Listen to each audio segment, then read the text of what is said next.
صلوا على الحبيب صلى الله تعالى على محمد وعلى آله وصحبه وبارك وسلم. الحمد لله رب العالمين والصلاة والسلام على سيد الأنبياء والمرسلين. أما بعد فأعوذ بالله من الشيطان الرجيم. بسم الله الرحمن الرحيم. الصلاة والسلام عليك يا رسول الله وعلى آلك وأصحابك يا حبيب الله. الصلاة والسلام عليك يا نبي الله وعلى آلك وأصحابك يا نور الله. سرکار اپنے قرار ہم غریبوں کے غم گسار حبیب پروردگار عز و جل صلی اللہ تعالی علیہ وآلہ وسلم کا فرمان خوشبودار، جس کا مفہوم ہے کہ جو میرا امتی مجھ پر روز جمعہ یا شب جمعہ 200 بار درود و سلام پڑھ لے تو اللہ تبارک و تعالیٰ اس کے 200 سال کے گناہ معاف فرماتا. صلو علی الحبیب صلی اللہ تعالیٰ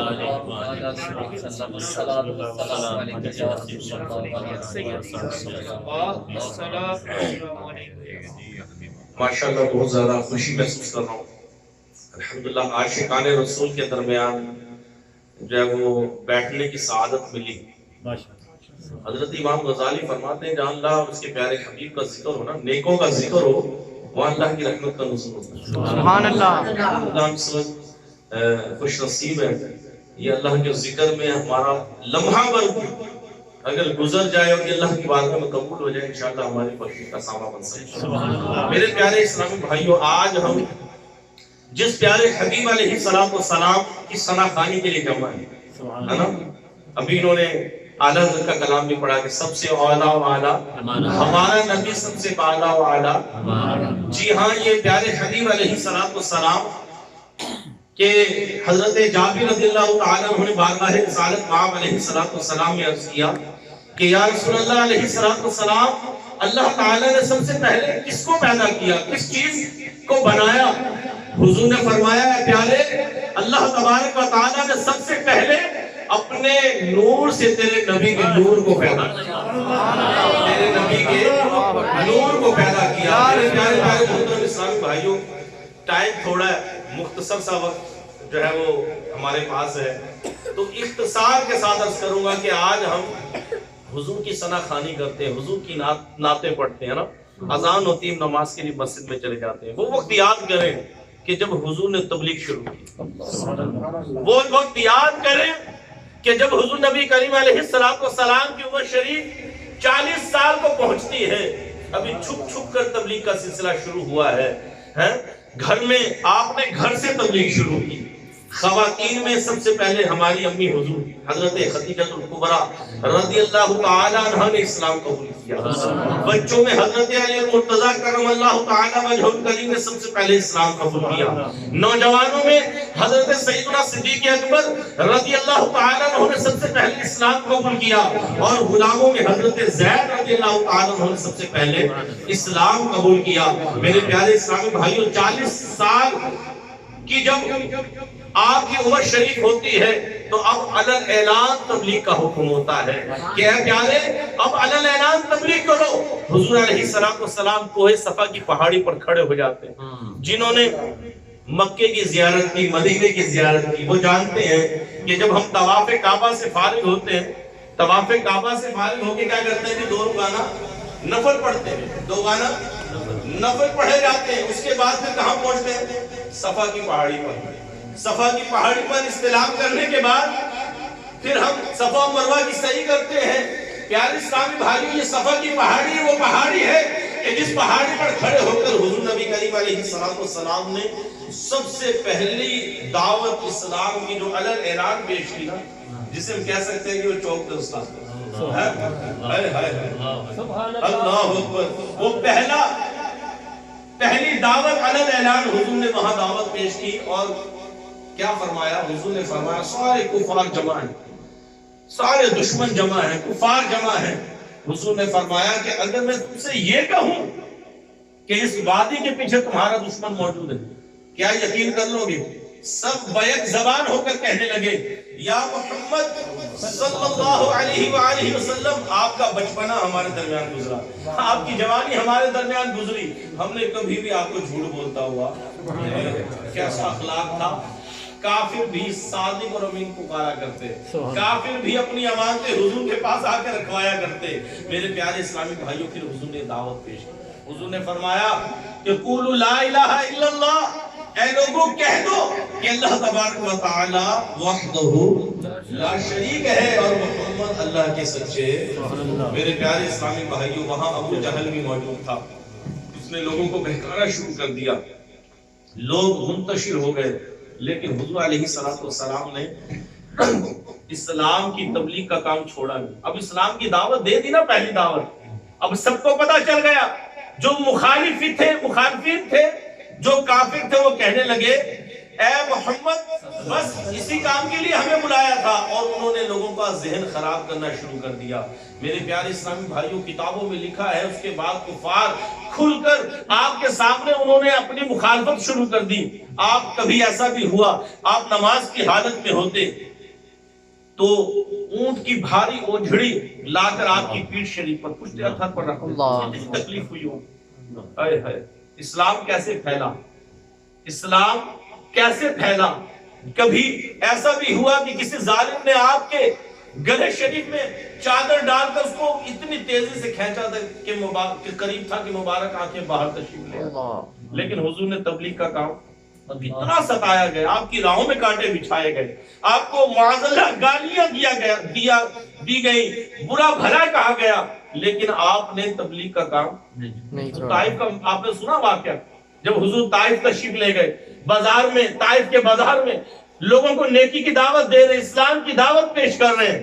آج اگر ہمارا کوئی اسلامی بھائی بازار میں کھڑے ہو کر دعوت دے، ہمیں کوئی برا بھلا کہے، ڈرنا نہیں، پریشان نہیں ہونا، بلکہ سوچنا یہ، ذہن یہ بنانا مجھے سعادت ملی ہے، حضور کو طائف میں بھی لوگوں نے برا بھلا کہا تھا، ہے حضور کی ادا کو ادا کر رہا ہوں، بلکہ صرف اس پر یہی نہیں کیا، بلکہ کتابوں میں لکھا ہے کہ انہوں نے یکا یک پتھر اٹھا لیے اور مدینے والے مصطفیٰ علیہ السلام کے جسم ناظرین پر انہوں نے پتھر برسانے شروع کر دیے۔ اللہ اکبر، اس قدر پتھر برسائے گئے کہ آپ کا سارا جسم جو ہے لہو لہان ہو گیا۔ جسم ہٹنے کے بعد، زخم ہونے کے بعد خون رسنا شروع ہو گیا، اور پتہ کتنا خون شریف بہا۔ اللہ اکبر، کتابوں میں لکھا ہے کہ وہ جو آپ نے نالین شریف پہنی ہوئی تھی نا، وہ خون سے یکسر بھر گئے۔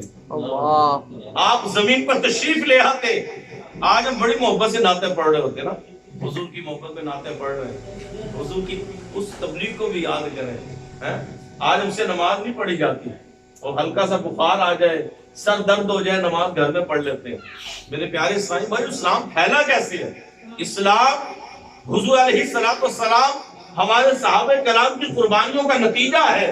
حضور علیہ السلام جب زمین پر تشریف لے آتے، ایک ظالم آگے بڑھتا اور آپ علیہ السلام کے بازو کو کھڑا کر پکڑ کر تھام کر آپ کو کھڑا کر دیا جاتا، پھر پتھر برسائے جاتے۔ اس قدر آپ علیہ السلام کو تکلیف ہوئی، لیکن آپ نے اسلام کا کام، تبلیغ کا کام چھوڑا۔ جو پہاڑوں پر موکل فرشتے ہیں، ملک الجبال، وہ حضور کی بارگاہ میں حاضر ہوتے ہیں، عرض کرتے ہیں یا رسول اللہ صلی اللہ تعالی علیہ وآلہ وسلم، اللہ آپ پر سلام ارشاد فرماتا ہے، یا رسول اللہ آپ حکم ارشاد فرما دیں، ہم ان بستی والوں کو تباہ و برباد کر دیں، ان پہاڑوں کو آپس میں ملا دیں، یہ تباہ و برباد ہو جائیں، ہلاک ہو جائیں۔ حضور نے کیا فرمایا؟ حضور نے فرمایا میں ان کے لیے رحمت للعالمین بن کر آئے۔ سبحان اللہ، حضور کیا بن کر آئے؟ رحمت للعالمین بن کر آئے۔ فرمایا اگر آج یہ لوگ مجھ پر ایمان نہیں لاتے، لیکن ان کی آنے والی نسلیں مجھ پر ضرور ایمان لائیں گی۔ میرے پیارے اسلامی بھائیو، امیر سنت بانی دعوت اسلامی حضرت علامہ مولانا ابو بلال محمد الیاس عطار قادری دامت برکاتہم عالیہ اپنے ایک رسالہ بھیانک میں ارشاد فرماتے ہیں کہ پیغمبر دعوت اسلام دینے کو نکلتا تھا، نکلتے تھے قریش اس راہ میں کانٹے بچھانے کو، وجود پاک پر سو طرح کے ظلم ڈھانے کو، خدا کی بات سن کر مضحکے میں ٹال دیتے تھے، خود نبی کے جسم اطہر پر نجاست ڈال دیتے تھے. تمسخر کرتا تھا کوئی پتھر اٹھاتا تھا, کوئی توحید پر ہنستا تھا, کوئی منہ چڑھاتا تھا, مگر وہ منبع حلم و حیا خاموش رہتا تھا. مگر وہ منبع حلم و حیا خاموش رہتا تھا. جفا و ظلم سہتا تھا, زبان سے کچھ نہ کہتا تھا. پیارے پیارے اسلامی بھائیوں, حضور کی تبلیغ, حضور علیہ السلام نے اس دین متین کے لیے, اس دین اسلام کے لیے اپنا گھر چھوڑا. جی مکے کو چھوڑا. آپ کی ولادت کہاں ہوئی؟ حضور کی ولادت آبائی گھر مکہ ہے, لیکن آپ آرام کہاں فرما رہے ہیں؟ مکے میں پیدا ہوئے, مدینے چلے گئے. کیوں گئے؟ وجہ بھی آپ کو پتا ہو. جی 53 سال آپ مکے میں رہے, 53 سال, اور 10 سالہ زندگی مدینہ شریف. اللہ اکبر. اور کفار نے اتنا تنگ کیا کہ پھر آپ مکہ چھوڑ کر مدینے چلے.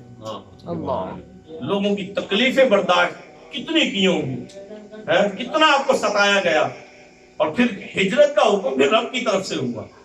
اپنی مرضی. جی نبی کا بولنا, نبی کا چلنا, نبی کا ایک ایک عمل اللہ کے حکم سے ہے. اللہ کے حکم سے آپ نے ہجرت کی. میرے پیارے پیارے اسلامی بھائیوں, پتا چلا کہ دین اسلام کے لیے مصائب و آلام برداشت کرنا یہ ہمارے نبیوں کا شیوا ہے, ہمارے اسلاف کا شیوا ہے. بیان بڑا طویل ہو جائے گا. صحابہ کرام کا اگر قربانیوں کا تذکرہ کریں تو ایک کتاب بھری پڑی ہے, تو ہم اسی پر اکتفا کر لیتے ہیں. تو کسی نے کہا کہ شاید کہ اتر جائے تیرے دل میں میری بات. میرے پیارے پیارے اسلامی بھائیوں, ہم غور کریں.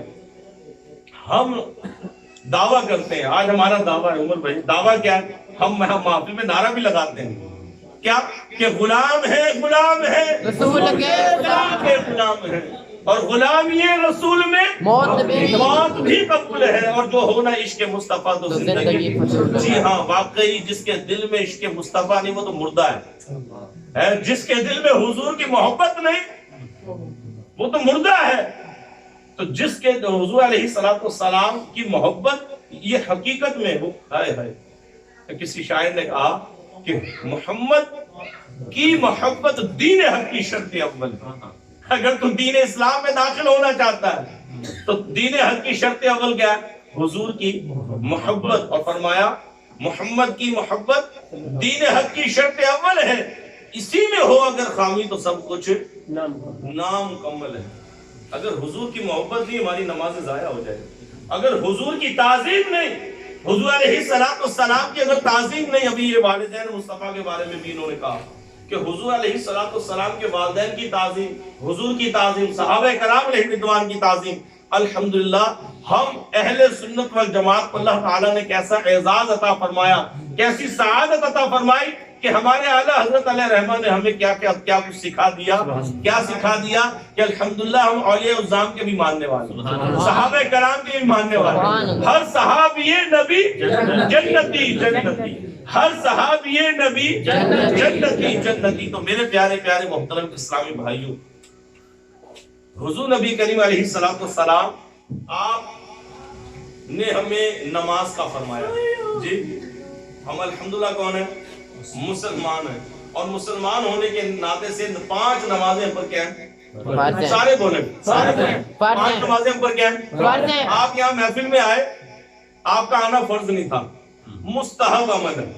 ٹھیک ہے, جس بھائی کے گھر تھا انہوں نے آپ کو دعوت دی, اگر آپ نہ آتے تو ہو سکتا ہے, ابھی امیر حمزہ بھائی کو دعوت دی, مجھے دعوت دی انہوں نے, اگر میں نہ, ہو سکتا ہے میرے ذہن میں شیطان نے وسوسہ ڈالا ہو, یار میں نہ گیا تھی ناراض. جی ان کی ناراضگی دور کرنے کے لیے جو ہے میں آ گیا. اب ہم غور کریں کہ مساجد کن کے گھر ہے؟ اللہ کا گھر ہے. مسجد کس کا گھر ہے؟ بیت اللہ, اللہ کا گھر ہے. اذان ہوتی ہے, مؤذن صدا لگاتا ہے حی علی الصلاۃ, اللہ تعالیٰ کی طرف سے پیغامات آ رہے ہیں, دن میں 5 مرتبہ میں بلایا جاتا ہے, ہم جاتے ہیں. جی ہماری ایک تعداد ہے جو نماز نہیں پڑھتی, جبکہ قرآن پاک میں اللہ تعالیٰ نے 700 جگہوں پر نماز کا فرمایا. کہیں فرمایا وَأَقِیمُوا الصَّلَاةَ وَآتُوا الزَّکَاةَ, اور نماز قائم کرو, زکات دو. سورہ کوثر میں اللہ تبارک و تعالیٰ نے فرمایا فصلی لربک وانحر، بس اپنے رب کی نماز پڑھو، قربانی دو۔ سورہ ماؤن میں کیا فرمایا؟ فویل للمصلین الذین هم عن صلاتهم ساہون، بربادی ہے، خرابی ہے کن کے لیے؟ جو اپنی نمازوں کو بھولے بیٹھے۔ قرآن کہہ رہا ہے بربادی ہے، خرابی ہے کن کے لیے بزرگوں؟ جو اپنی نمازوں کو۔ اور سورہ مدثر میں کیا واقع ہے؟ سورہ مدثر میں اللہ اکبر فرمایا جب جنتی جنت میں چلے جائیں گے، شہباز بھائی جہنمی جہنم میں چلے جائیں گے، فرمایا جہنمیوں سے پوچھا جائے گا تم جہنم میں کیوں آئے؟ وہ کہیں گے تین باتوں کی وجہ سے۔ کن باتوں کی وجہ سے؟ وہ تین باتیں کیا کیا ہیں؟ وہ کہیں گے، جہنمی کہیں گے کہ ہم نماز نہ پڑھا کرتے۔ جہنمی کیا کہیں گے؟ ہم نماز نہ پڑھا کرتے تھے۔ دوسری بات وہ کیا کہیں گے؟ ہم مسکینوں کو کھانا نہیں دیتے تھے۔ اور تیسری بات وہ کہیں گے کہ ہم بےہودہ فکر والوں کے ساتھ بےہودہ فکریں کیا کرتے تھے۔ جو دوست گندی گندی باتیں کرنے والے ہیں نا، ان کے ساتھ میں دلچسپی لیا کرتا تھا، ان کی صحبت اختیار کیا کرتا تھا۔ میرے پیارے اسلامی بھائیوں، آج جو ہماری محفل ہے نا، اس کا یوں سمجھ لے کہ ثمر یہ ہے، اس محفل کا ثمر یہ ہے کہ کاش کہ ہم یہاں سے اٹھنے سے پہلے یہ پختہ ارادہ کریں کہ یار جو مرضی ہو جائے میری نماز قضا نہیں ہوگی۔ ہو سکتا ہے ایسا؟ میں نے بزرگوں سے سنا ہے کہ یار نماز تو معافی نہیں ہے، اگر آپ کھڑے ہو کے نماز نہیں پڑھ سکتے تو اگر بیٹھ کے نہیں پڑھ سکتے تو لیٹ کے پڑھ لیں، لیٹ کے بھی نہیں پڑھ سکتے تو پھر اشارے۔ یعنی دیکھیں یہاں نماز کی تاکید کتنی کی گئی۔ تو اگر یہ بڑے سارے نمازی ہو جائیں تو کیا خیال ہے یہ بچے پھر جی یہ تو میں کہتا ہوں کہ دھوم مچ جائے گی ہمارے محمد پورا میں۔ یہ علاقہ کون سا ہے؟ نام تو دیکھیں آپ، محمد ہمارے بڑی شان والی۔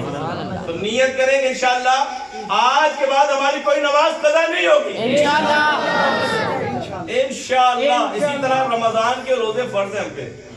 رمضان کے روزے کیا ہیں؟ صرف ان کو معافی ہے کہ جو بیمار ہیں وہ بھی بعد میں رکھ لیں، جو مسافر ہے سفر میں وہ بھی بعد میں رکھ لیں، ورنہ نماز ہم پر کیا ہے؟ فرض ہے۔ ہر بالغ مرد و عورت پر نماز روزہ جو ہے فرض ہے۔ اور جو جان بوجھ کر ایک روزہ چھوڑے گا، فرمایا 9 لاکھ برس جہنم کی آگ میں جلے گا۔ آج ہماری ایک تعداد ہے روزے نہیں رکھتے، رمضان کے روزے ایک تعداد، یقین مانے رمضان آنے سے پہلے بیمار ہو جاتے ہیں، میڈیکل دکھاتے ہیں، یار مجھے شوگر ہے، مجھے یہ ہے، مجھے یہ۔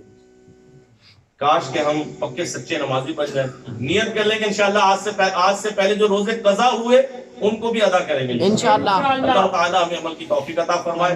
پیارے اسلامی بھائیو، الحمدللہ دعوت اسلامی کا یہی مشن ہے۔ دعوت اسلامی کے بانی امیر سنت فرماتے ہیں ہمارا مقصد کیا ہے، ہماری تحریک ہے مسجد بھرو تحریک۔ دعوت اسلامی مسجد بھرو